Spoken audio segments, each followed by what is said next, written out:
എല്ലാ സുഹൃത്തുക്കൾക്കും ലൈഫ് വിഷയിലേക്ക് സ്വാഗതം ചെയ്യുന്നു. ഞാൻ GK തുമ്പക്കാരൻ.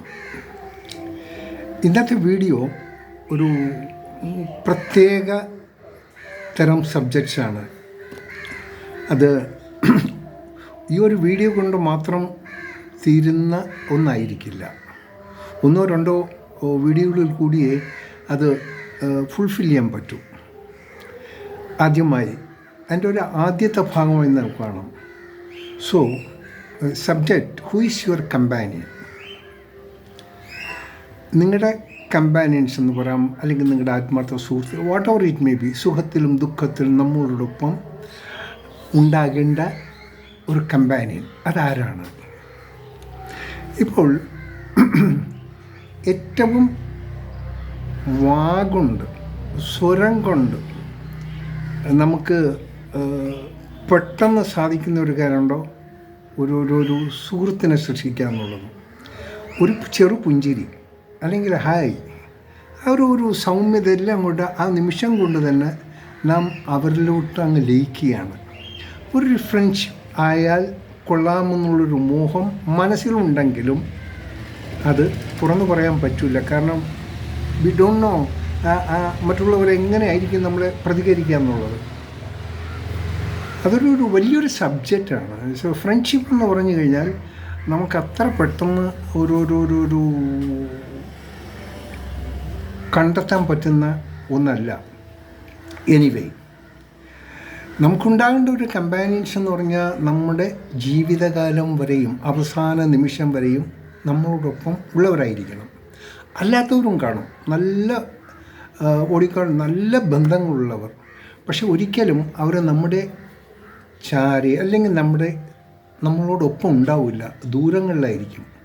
മനസ്സുകൊണ്ടും മറ്റുള്ള ഒരു കമ്മ്യൂണിക്കേഷൻ കൊണ്ടും ആയിരിക്കും നമുക്ക് ബന്ധപ്പെടാൻ സാധിക്കുക. എന്നാൽ നമ്മുടെ ആവശ്യങ്ങൾക്കും നമ്മളെ അറിയാനും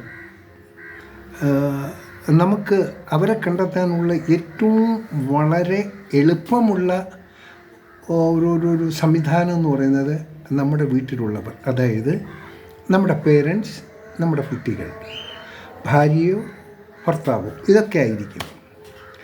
അതിന് നമ്മൾ ആദ്യമേ ശ്രദ്ധിച്ചില്ലെങ്കിൽ നമുക്ക് നമ്മുടെ വാർദ്ധക്യ സമയം നമുക്ക് ഒത്തിരി ബുദ്ധിമുട്ട് അനുഭവിക്കേണ്ടി വരും. ഒന്ന് ചിന്തിക്കുക, നമ്മുടെ ഒരു കുഞ്ഞുങ്ങൾക്ക്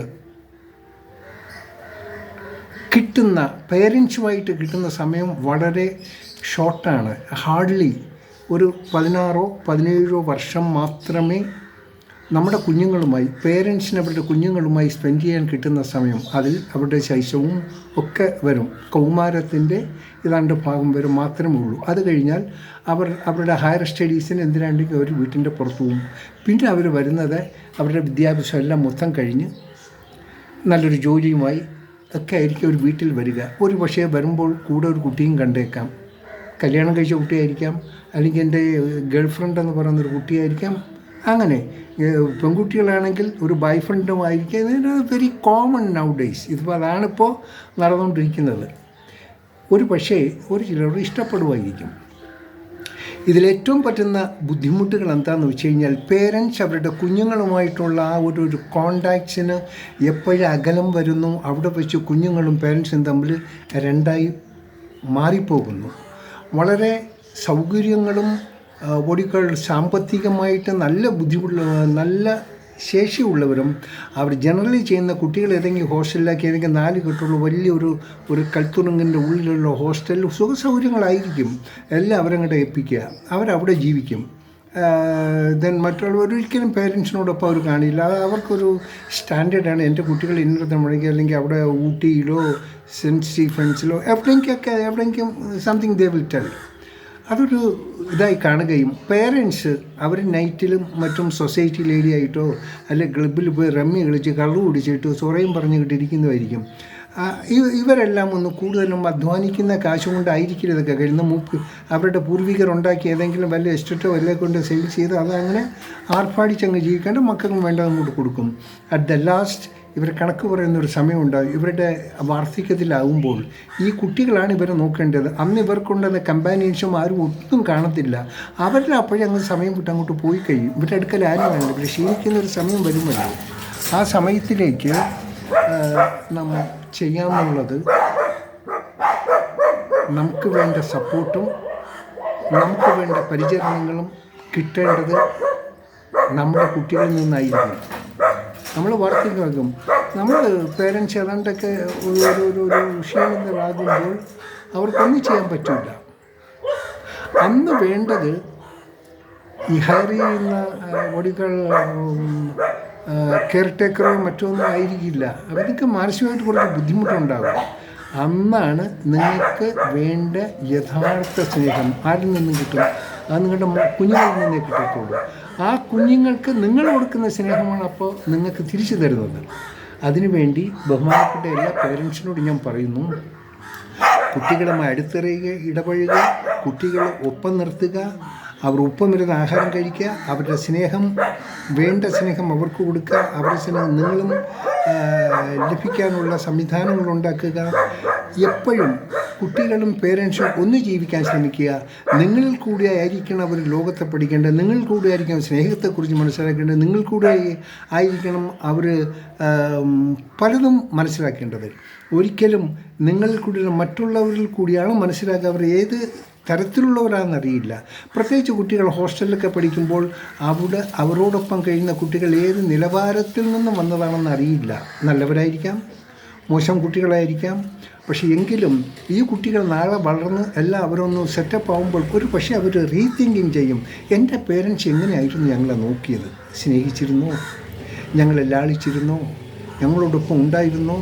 അതല്ല ഹോസ്റ്റലിൽ നിന്ന് ആ മതൻ്റെ അകത്ത് ഞങ്ങൾ തള്ളുകയും പേരൻസ് അവരുടെ സുഖത്തിനായി അങ്ങോട്ടും ഇങ്ങോട്ടും പരക്കം പായും ചെയ്യുമ്പോൾ അതായിരുന്നു വരുമ്പോൾ നിങ്ങളോടുള്ളൊരു അറ്റാച്ച്മെൻ്റ് ആ കുട്ടികൾക്ക് ഉണ്ടാവില്ല.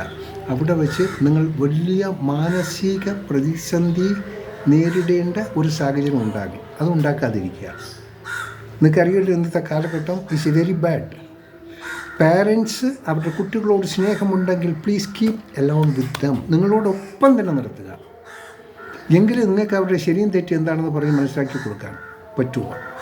നിങ്ങൾക്ക് എല്ലാ സൗകര്യവും ഉണ്ടെങ്കിലും ആ സൗകര്യം നിങ്ങളിൽ കൂടെ അല്ല നിങ്ങളുടെ പേരൻസിൽ നിന്ന് കിട്ടിയെന്നെങ്കിൽ ആ വിവരം ഈ കുട്ടികൾക്ക് പറഞ്ഞു കൊടുത്താൽ അതെന്നും നിലനിൽക്കും. ആ വീടും പറമ്പും ഒക്കെ എന്നും നിലനിൽക്കും. അതല്ലെങ്കിൽ അതെല്ലാം നശിച്ചു പോവും. അവസാനം നിങ്ങൾ മാനസിക ക്ലേശം അതിൽ ഡബിളായി നിങ്ങളുടെ കുട്ടികളും അവസാനം ഒരു നശീകരണത്തിലേക്ക് തിരിയും. അതുകൊണ്ട് സുഹൃത്തുക്കളെ, വളരെ വളരെ വ്യക്തമായി പറയുകയാണ്, നിങ്ങളുടെ കുട്ടികൾ നിങ്ങളെ സ്നേഹിക്കുക. നിങ്ങളുടെ ഏറ്റവും വലിയ സുഹൃത്ത്, നിങ്ങളുടെ ഏറ്റവും വലിയ കമ്പാനിയൻസ് എന്ന് പറയുന്നത് നിങ്ങളുടെ മക്കൾ തന്നെ ആയിരിക്കണം. മക്കൾക്ക് പേരൻസും ആയിരിക്കണം കേട്ടോ. നിങ്ങൾ നല്ലതേ പറഞ്ഞു കൊടുക്കൂ, നിങ്ങൾ കൂടി നല്ലതേ അവരെ മനസ്സിലാക്കൂ. അതിനുള്ള ഒരു തുടക്കം ബേസിക് ലെവലിൽ തന്നെ നിങ്ങൾ തുടങ്ങിയിരിക്കണം. അന്ന് അവർക്കറിയാം അവരെന്ത് ചെയ്താലും ഏത് പ്രവൃത്തിയും അച്ഛനോ അമ്മയോടോ അവർ കമ്മ്യൂണിക്കേറ്റ് ചെയ്യും. ആ കുട്ടികൾ ഒരാൺകുട്ടിയാണ്, അവനൊരു ഗേൾ ഫ്രണ്ട് എങ്ങനെയുള്ളവരായിരിക്കണം, ഏത് കുട്ടിയായിരിക്കണം, നന്നായിരിക്കും, എങ്ങനെ അതിനെ ചൂസ് ചെയ്യാനുള്ള ഒരു കഴിവ് ഈ കുട്ടികൾക്ക് നിങ്ങൾ പറഞ്ഞു കൊടുക്കണം. എന്ന് വെച്ചാൽ അവരെ ലവ് ചെയ്ത് കല്യാണം കഴിക്കുക അങ്ങനെ അല്ല പറയുന്നത്. ഒരു ഫ്രണ്ട്ഷിപ്പ് എങ്ങനെ ഡെവലപ്പ് ചെയ്യണം, എങ്ങനെയുള്ളവരായിരിക്കണം, അവരോട് എങ്ങനെയായിരിക്കും എന്നുള്ളത് നമ്മൾ പറഞ്ഞു കൊടുക്കുന്നത്, സ്വന്തം പേരൻസ് പറഞ്ഞു കൊടുക്കുന്നത് പോലെ മറ്റാരും പറഞ്ഞു കൊടുക്കില്ല. സോ ഞാൻ ഇന്ന് കമ്പാനിയൻസിനെ പറ്റിയാണ് പറഞ്ഞത്. ഈ ലോകത്ത് നിങ്ങളുടെ പേരൻസോ നിങ്ങളുടെ കുഞ്ഞുങ്ങളോ നിങ്ങൾക്ക് സപ്പോർട്ട് ചെയ്യുന്നത് പോലും മറ്റാരും ചെയ്യില്ല. അഫ്കോഴ്സ് കാണും, 100% കമ്പാനിയൻസ് ഉള്ളവർ കാണും. സ്വന്തം ഭാര്യയിലുപരി സ്നേഹിക്കുന്ന സ്ത്രീകളോ ഭർത്താവിൽ ഉപരി സ്നേഹിക്കുന്ന മറ്റു പുരുഷന്മാരൊക്കെ പലർക്കും കണ്ടേക്കാം. നിസ്തുലമായ സ്നേഹം, നല്ല സ്നേഹമായി. ബട്ട് അവരൊന്നും നിങ്ങളുടെ അടുക്കൽ വരില്ല. നിങ്ങളുടെ അടുത്ത് വന്ന് നിങ്ങൾക്ക് വേണ്ട ചെയ്യാൻ പറ്റില്ല. ഉള്ളി മാനസികമായി ഓടിക്കോൾ മറ്റു അടുത്ത് നിങ്ങളെ കണ്ടെത്താൻ പറ്റില്ല. കാരണം നിങ്ങളുടെ ഭാര്യ ഉള്ളപ്പോൾ നിങ്ങൾക്ക് ഇഷ്ടമുള്ള സ്ത്രീ നിങ്ങളുടെ അടുത്ത് വന്ന് പരിചരിക്കുമ്പോൾ ഇറ്റ്സ് നോട്ട്, നമ്മുടെ സമൂഹം അതിനെ അംഗീകരിക്കില്ല. വി ആർ നോട്ട് അത്ര കണ്ട് ഡെവലപ്പായില്ല. അവർ നല്ല സ്ത്രീയാണെന്ന് ഒരു സ്ത്രീ അംഗീകരിക്കത്തുമില്ല. ഒരു പുരുഷൻ ഹീസ് ജസ്റ്റ് ലൈക്ക് ഏഞ്ചൽ, ഒരു പുണ്യവളനാണ് അദ്ദേഹം, നല്ലൊരു മനുഷ്യനാണ്, സ്നേഹത്തിൻ്റെ ഉടമയാണ് ഒക്കെ പറഞ്ഞാലും നോ, നമ്മുടെ സമൂഹം അത് അംഗീകരിക്കില്ല. അതങ്ങനെ തന്നെ പോട്ടെ, അങ്ങനെ നമുക്ക് മാറ്റാനും പറ്റില്ല. അതുകൊണ്ട് നിങ്ങൾക്ക് മറ്റാരെയും കമ്പാരിസോണ്ട് കീപ് ദം, നല്ല രീതിയിൽ കാണുക, നല്ലതുപോലെ കാണണം. അവർക്കും കാണും കുടുംബങ്ങൾ, നിങ്ങൾക്കും കുടുംബങ്ങളുണ്ട്. സഹകരണ മനസ്താപത്തോട് അതിനെ മെയിൻറ്റെയിൻ ചെയ്യുക. നിങ്ങൾക്ക് പറയാം നിങ്ങളുടെ എനിക്കിങ്ങനെ ഒരു കമ്പാനിയൻ ഉണ്ട്, ഇത് ഗുഡ് ഫ്രണ്ട് സംതിങ് പറഞ്ഞോളൂ, ദർ ഇസ് നോ പ്രോബ്ലം. അങ്ങനെ ആയിരിക്കണം ജീവിതം. അല്ലാതെ ഇൻസ്റ്റൻ്റായിട്ടുള്ളൊരു കമ്പാനിയൻസ്, ഇൻസ്റ്റൻ്റായിട്ടുള്ളൊരു സ്നേഹം, ഇതെല്ലാം നമ്മുടെ ജീവനെ തകർത്ത് തരിപ്പണമാക്കും. സോ നല്ല സ്നേഹം കൊടുക്കുക, കുട്ടികളോട് നല്ലൊരു തുടക്കം കുറിക്കുക. വീക്കെൻഡൊക്കെ അവരെയൊക്കെ പുറത്തുനിന്ന് കൊണ്ടുപോകുക, ഔട്ടിങ്ങിനുണ്ട്, അവർക്ക് വേണ്ട നല്ല ഭക്ഷണങ്ങൾ വാങ്ങിക്കൊടുക്കുക. വല്ലപ്പോഴും കിട്ടുന്ന ഒരു പക്ഷേ സൗകര്യമില്ലാത്തവരായിരിക്കും, മാസത്തിലോ 2 മാസത്തിലോ ഒരിക്കലും കുറച്ച് ചെറിയൊരു സേവിങ്സ് ഉണ്ടാക്കി കുട്ടികളെ എവിടെയെങ്കിലും ഒരു ഔട്ടിങ്ങിന് ഒത്തിരി ദൂരേക്ക് കറങ്ങുന്നു, ദേ ഫീൽ ഹാപ്പി. നിങ്ങൾക്ക് നിങ്ങളുടെ കഴിവിനനുസരിച്ചുള്ള രീതിയിൽ കുട്ടികളെ വേണ്ടി വളർത്തുക. അവരായിരിക്കും, ആ കുട്ടികളായിരിക്കും നാളത്തെ പ്രഗത്ഭരായി മാറി വരുന്ന ആൾക്കാർ. തീർച്ചയായിട്ടും അതിനുള്ള ട്രെയിനിങ് എല്ലാം കൊടുക്കുക, അവരെ നല്ല രീതിയിൽ വളർത്തുക. ഈ വീഡിയോ ഇഷ്ടപ്പെട്ടാൽ നിങ്ങൾക്ക് ഇഷ്ടപ്പെടുന്ന എല്ലാവരിലേക്കും ഒന്ന് ഷെയർ ചെയ്ത് കൊടുക്കുക. ഓക്കെ, നല്ലൊരു ദിവസം ആഗ്രഹിക്കുന്നു. നിങ്ങൾക്കും നല്ലത് വരട്ടെ എന്ന് ആഗ്രഹിക്കുന്നു. Have A nice day. Thank you. കാണാം വീണ്ടും. ബൈ.